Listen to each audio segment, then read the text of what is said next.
ඉතින් යාළුවනේ අද අලුත්ම දෙයක් ඉදිරිපත් කරන්නේ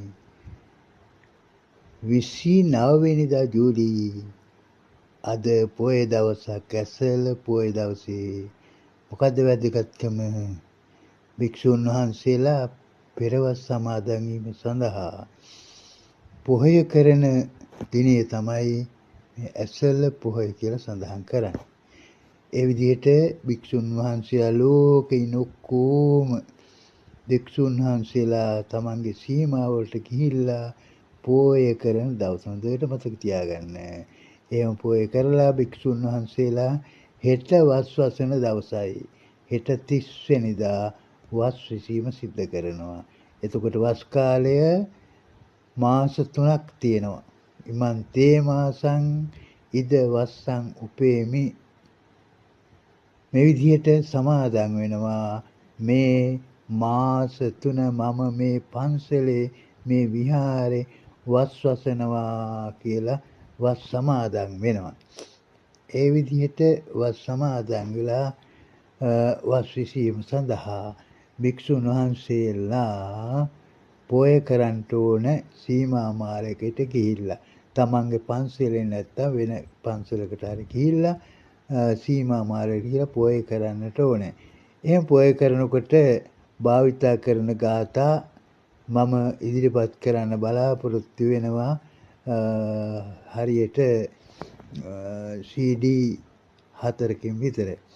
දැන් පළවෙනි ගාථාව ඉදිරිපත් කරන්නේ ඔන්න බලන්න බුදුරජාණන් වහන්සේ වස්සසන භික්ෂූන් වහන්සේලාට ඕවාද ප්‍රාතිමෝක්ෂයේ වශයෙන් දේශනා කළ ගාථා අතර පළවෙනි ගාථාව තමයි බොහොම ලේසි මතක තියාගන්න. සබ්බ පාපස්ස අකරණං කුසලස්ස උප සම්පදා සචිත්ත පරියෝදපනං ඒතං බුද්ධාන ශාසනං. සබ්බ පාපස්ස අකරණං සියලුම අකුසල් නොකර සිටීම අකරණ නොකර සිටීම නොකිරීම. කුසලස්ස උපසම්පදා ලෞකික ලෝකෝත්තර සියලු කුසල ධර්මයන් සම්පාදනය කිරීම උපදවා ගැනීම. සචිත්ත පරියෝදපනං තමන්ගේ සිත මනාකොට දමනය කිරීම.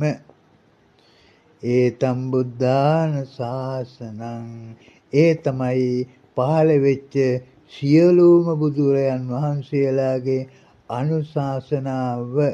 සියලු අකුසල් නොකිරීම ලෞකික ලෝකෝත්තර සියලු කුසල් සම්පාදනය කර ගැනීම තම සිත දමනය කර ගැනීම ඒක තමයි බුදුරජාණන් වහන්සේලාගේ අනුශාසනාව.